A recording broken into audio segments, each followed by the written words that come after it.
Okay, so here we are in our last little section for this module.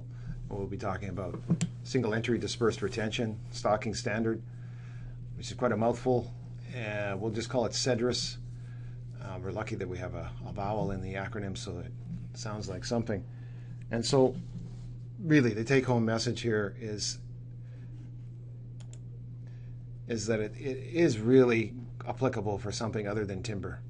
That's really what CEDRS is intended for. The situations and circumstances are quite clear in our guidance for the application of this stocking standard and survey methodology. It's when you have no other choice, but you do want to extract some value off the land and retain and regenerate a stand that's productive and meaningful for a potential another pass at a longer time frame, then this is what we're advocating as a reasonable approach to do so. And I had that elk move in there. It was my flashy part of my presentation today.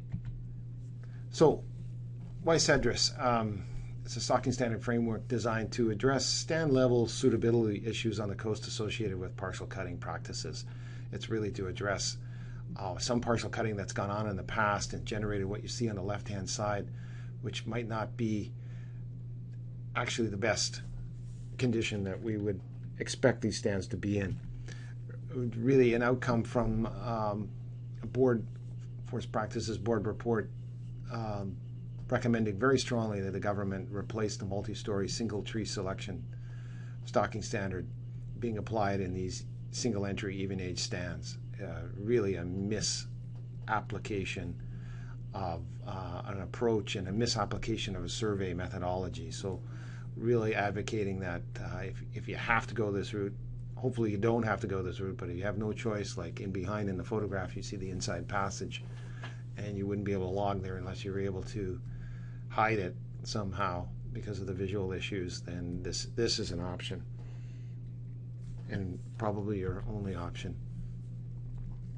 And as long as, it's intended to create a suitable regeneration environment as well as maintain some stand value for the next rotation and make sure it's adequate. So, are these things on the left-hand side acceptable or not? The challenge for us was to design. I was involved in designing this for a number of years now, 4 or 5 years, this stocking standard, and obviously had to address the forest health issues that you're stuck with. So CEDRS is really designed for the coast in that context. So the definition is a partial cut single entry, so it's only you in once and then you're gone. The typical helicopter logging type of scenario, to be quite honest. Used where retained overstory stems contribute towards the stocking obligation, can and usually do, and the next rotation cut, and where further stand entries or cuts are not required. You don't have to come back in order to meet your stand structural objectives or your stocking standards. Once you're done, and that's it. So there's no coming back. That's the main goal. That's the main goal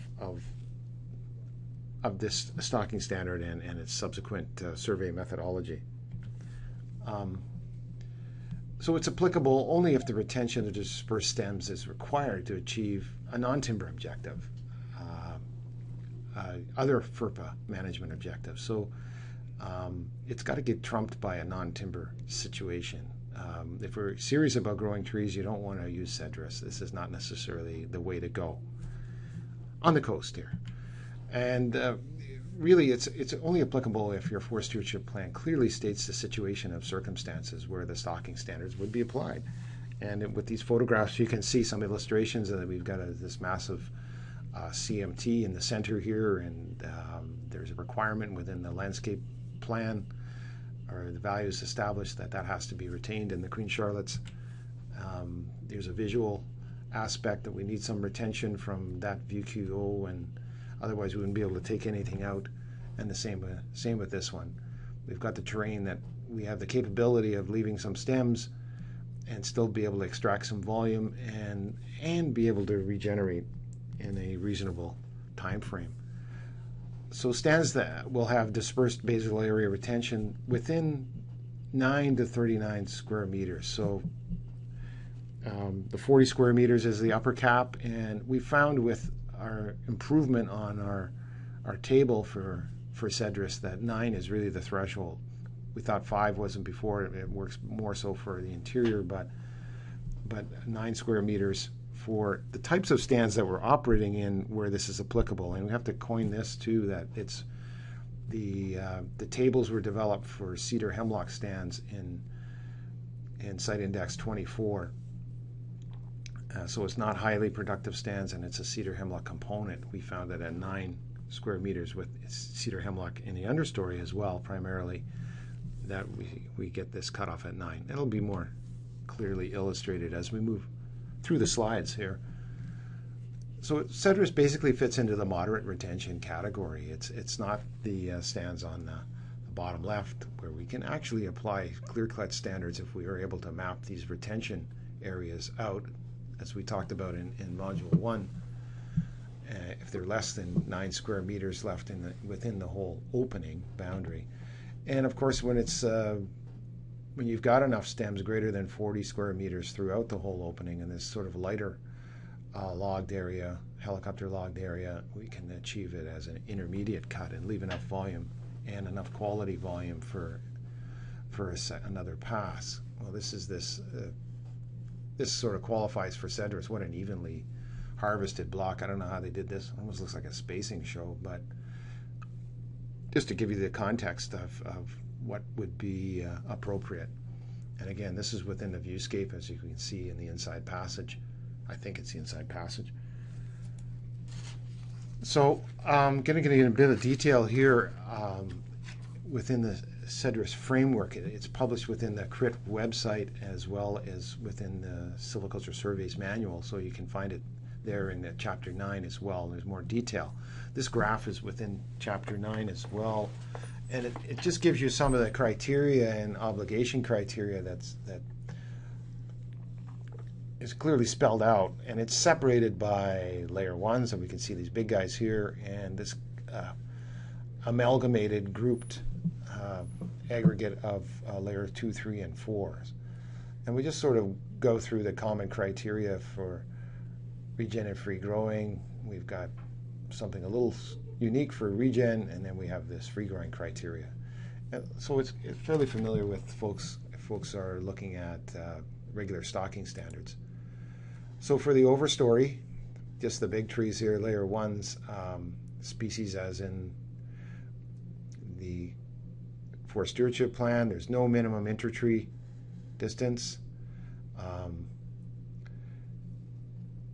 Basal area density as you tally on the in your plot. Regen delay, again, that's as per your Forest Stewardship Plan. We're not really recommending anything, and again, these are recommended guidelines, recommended criteria is what we're proposing. This is where it gets a little sticky or a little specific, I guess we should say. The free growing criteria, minimum 2 years. There's a footnote on that if you want more explanation within the manual. But we designed that in the case that 1 year isn't good enough. If you had advanced regen, we might be able to write off the block as free growing within a year, but normally within these geographic locales with cedar hemlock stands or exposed coastline, and wind throw's an issue, so we want to at least leave it for a couple of years to get that stability and a little bit of stability, a bit of a compromise number that we negotiated. There's no brush that's applicable, competition factor. There's no minimum height because we're dealing with these big guys. We're just talking about the overstory here. And there's a specific damage criteria specifically for layer 1, and it's real specific for those special trees, those red cedar, western red cedar trees. They have their own damage criteria because they're just unique beasts as far as, not beasts, but trees for merchantability. They're so merchantable in very different products. So we have different damage criteria for those as well. So for the understory layer, again, species again in the FSP, we'll leave that to the forest professional to decide. Again, we have the similar minimum intertree where it's a drip line from layer 1 to the other layers below, but between the layers 2, 3, and 4, 2 meters is the default, or what's in the FSP. Um, Minimum stocking would be as what we find in the CEDRUS table, and we'll explain that in a little bit. Again, regen delay would be what's in the table.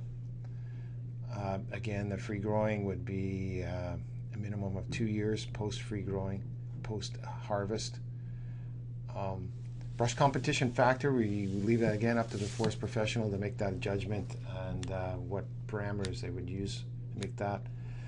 Minimum heights as well. We're not advocating a reduction like we talked about with the interior DFP, but again, leaving that up to the forest professional as well to make that decision.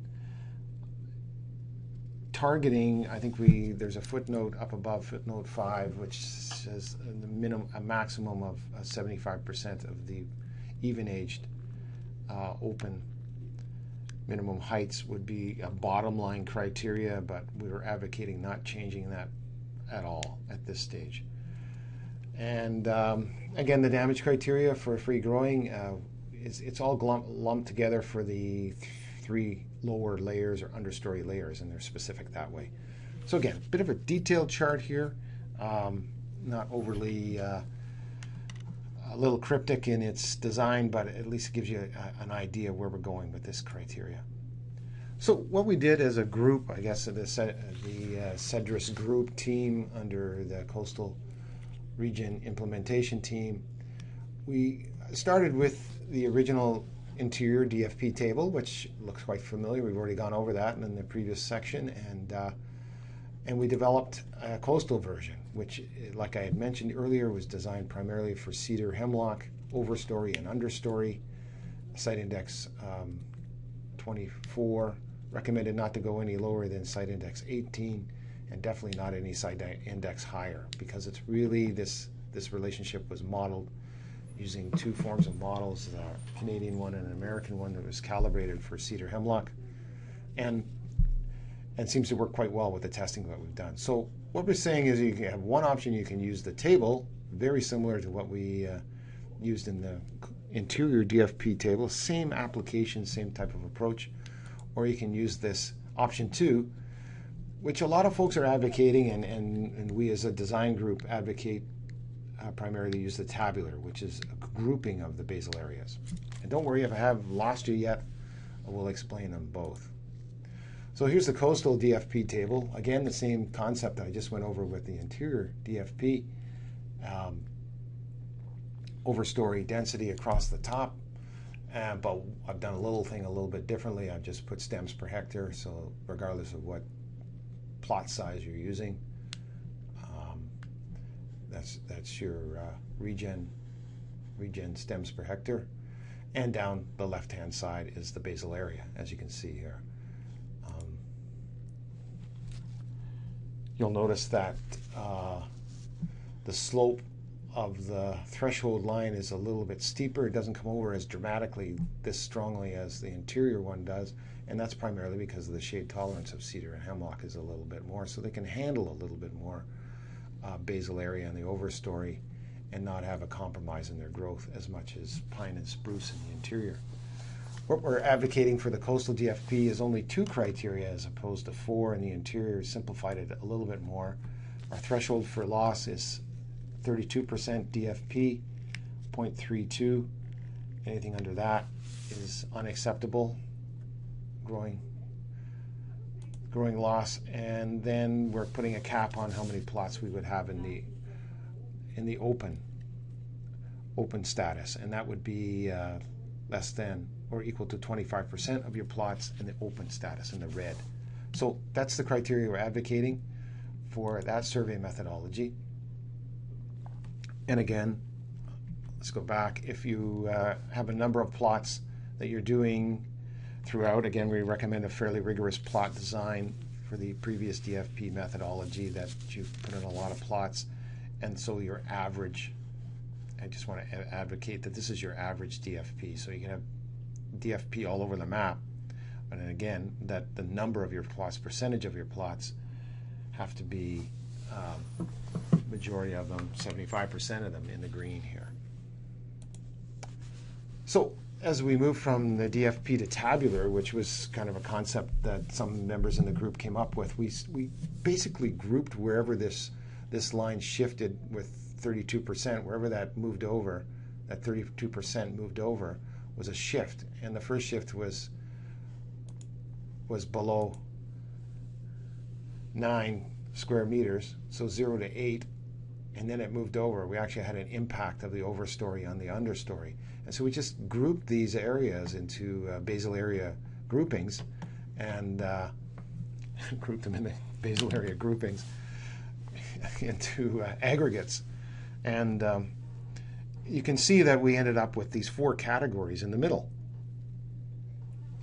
between 9 square meters and 39 square meters. So the lower end is kind of like even age stocking standards, is business as usual, and the top end is kind of like an intermediate cut. We got enough stocking there. But in any given situation in a partial cut block, we're forced to use CEDRUS stocking standard and survey methodology. We could have anything from open to totally uncut, not touched, and anything in between. So we wanted to address those probabilities of putting a plot sample within those types of structures. So we came up with this tabular method, and again, it looks a little busy. Be patient here a little bit, and I'll work through this table with you. As you can see, we've separated the layer 1s and then the layer 2, the 4s, in 2 different categories, and this is a table that we've made up for the CWH BH101 site series. So technically you could have one of these for each site series. Pretty busy, and these different stocking standards for that one site series.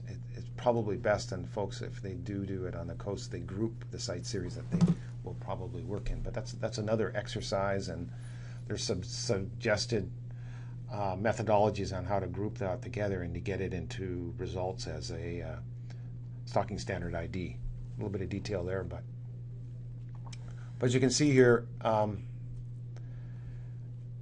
just for the example, we have the basal area groupings. Maybe I'll just go back a little early on those circles.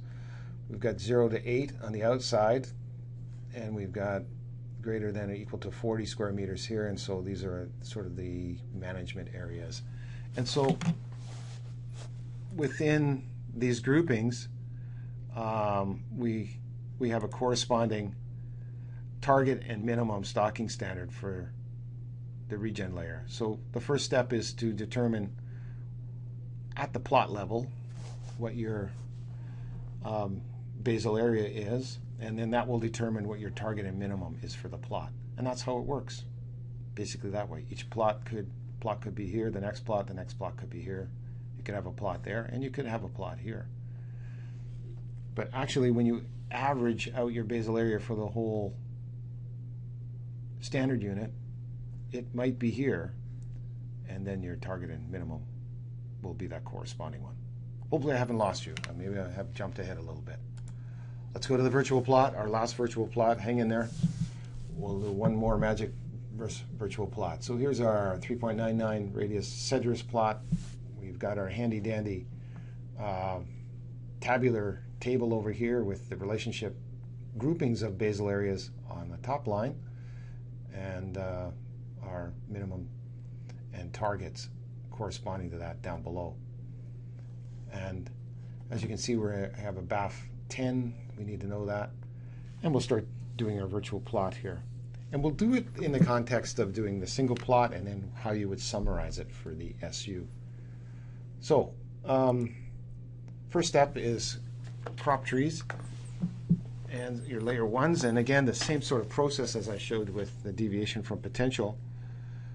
Virtual plot, we're tallying total layer 1 trees, or a total basal area. So we have 2 trees here, but we've only got 1 crop tree because this guy, again, over on the left-hand side, I don't know what's with the left-hand side of the plot. It's got all kinds of mistletoe, every virtual plot, but it's certainly handy to have it. So that's it. In that context, we've got one crop tree, and that's the basal area we use in order to determine our regen underneath, and that's been consistent with all the deviation from potentials I've been showing you. So at the plot level, step 1 is the crop tree basal area is 10.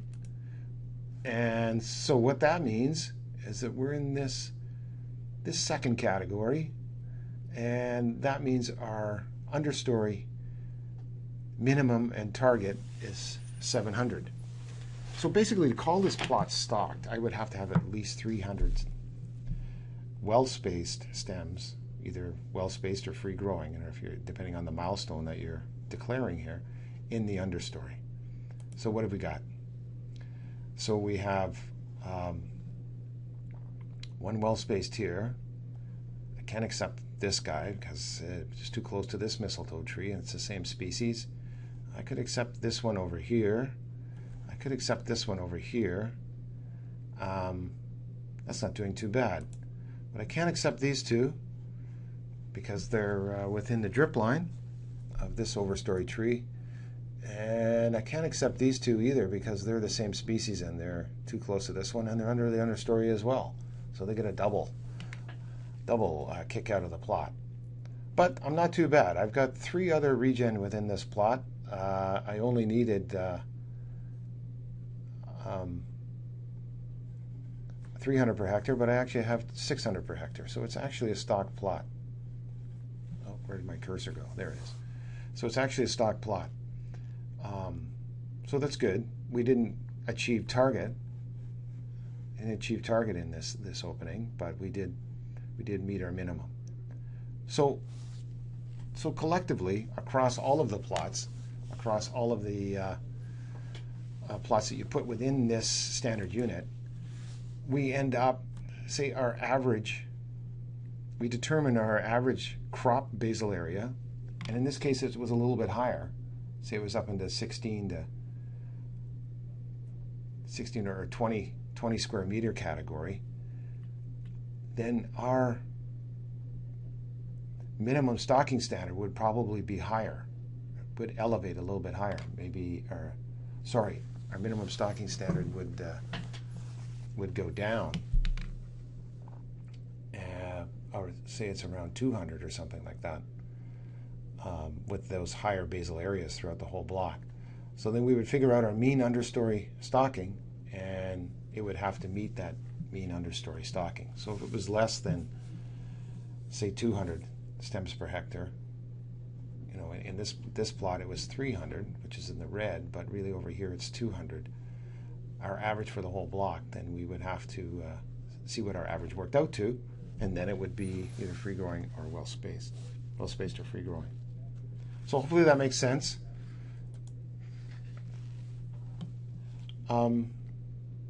Let's talk about the Cedrus damage criteria, sort of our last points here. Again, 2 separate tables, separated by layer 1s and then layer 2, 3s, and 4s.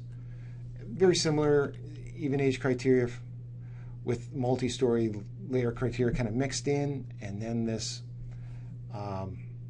larger stem criteria for the layer 1 from the multi-story mixed into it, just to address that aspect of it. But the real important separation here for the coast is a unique requirement for cedar, and it's really scaled back quite a bit because cedar maintains its merchantability for a long period of time when it looks like it's just about a dead, useless standing tree, but as long as it has some green foliage, it's okay, and there's some specific merchantability criteria. I'm not going to go into that level of detail here. I'd lose everybody for sure, but refer to that document if you want to learn a bit more. And we did include the Hawksworth rating for the overstory as well for mistletoe. And so the layer 2, 3, and 4 is a bit of a blend of the even age and the advanced regen criteria. If you're familiar with the FS660 has the advanced regen criteria, and that was to address those sort of flat top hemlock regen, advanced regen that you were getting in these stands in the understory. And in order to address that and come up with some reasonable criteria for quality of stems that would be left over. So that's a quick snapshot of the damage criteria, and if you need more information, you're probably best to go to the surveys manual, and the damage criteria is listed there. I believe in chapter 9. Okay, so we're at the summary part of the presentation. So retention survey methodologies. What did we really go over today? And so from the top, we started with multi-story, and the major take-home message is IDF only, really targeted for that and designed for that. Some of the aspects of it, we tally all layers and nest those layers by capping them to the M value per layer. No stats apply, and the magic is that it uses the stocking status decision key, where you can actually declare it SR with just the layer 1 stems. We went through even age layered, again more appropriate for lower basal areas, around 10 square meters for the interior or less than 10 square meters and less than 8 square meters for the coast. Really intended for those timber objective type stands that end up with some overstory for whatever reason, and how do we address that? We tally all layers without nesting, usually not in a hierarchical mode from layer 1 down, but choosing the best ones that you think are going to, your best judgment, professional judgment of the surveyors are going to make it to the rotation. Recommending the drip line concept of for layer 1s, and statistics do apply. So there is a rigor with statistics in those types of stands. Even age deviation from potential, again, can be used in the interior. It's designed for quite a while for some interior stands. Technically not overly recommended as a stocking standard, but with some adaptations it's been applied that way. It's a great measure of occupancy. Better suited for salvage and non-timber values, would get trumped. Deviation potential is a growing space as a percentage. It's a percentage deviation from the potential of the maximum growing space. There's two-stage assessment, layer 1 and then regen. It's a fixed radius plot and a variable radius plot, or the other way around. You start with a variable radius and then a fixed radius. Use the drip line concept. No stats apply, and usually a couple of tests for the decision criteria. If it's stocked or free growing, it's usually either, or I should say both, a threshold deviation from potential number, percentage, and a percentage of stands, percentage of plots within certain stocked categories. And there's the stocked, partially stocked, and open categories. And the last one, for the coast only, is single entry dispersed retention stocking standard, or CEDRS. Again, targeted towards a non-timber trump type of stands where the situations and circumstances are clearly articulated within a forest stewardship plan. Advocating sort of the tabular DFP grouping approach that has been designed. The Coastal Ones table that's available right now has been designed for the cedar hemlock stands in the overstory and understory, and medium site index, typically North Coast, West Coast, North Island type of stands where these types of retentions are having to go on or have gone on. Drip line concept applies and no stats applied, and a little more complex, but again a mix of fixed or variable radius plot and fixed radius plot. So there you go. There's our retention survey methodologies. Thanks for staying with me on this. Hopefully it's been helpful, and you will be able to reference all of these things on the survey's website, as well as you can get a hold of me through the survey's website. My link is at the bottom if you have any other further questions or need to get a hold of me. So thanks for staying with me, and we'll talk to you next time.